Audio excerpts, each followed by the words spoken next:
మహాశక్తి మణిద్వీప నివాసిని ముల్లోకాలకు మూల ప్రకాశిని మణిద్వీపములో మంత్ర రూపిణి మన మనసులలో కొలువైంది.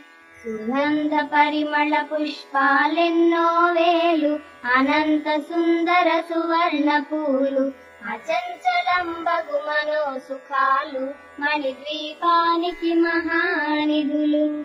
లక్షల లక్షల లావణ్యాలు అక్షర లక్షల వాక్ సంపదలు లక్షల లక్షల లక్ష్మీపతులు మణిద్వీపానికి మహానిధులు. పారిజాత వన సౌగంధాలు సురాధినాదుల సత్సంగాలు గంధర్వాదుల గాన స్వరాలు మణిద్వీపానికి మహానిధులు. భువనేశ్వరి సంకల్పమే జనించే మణి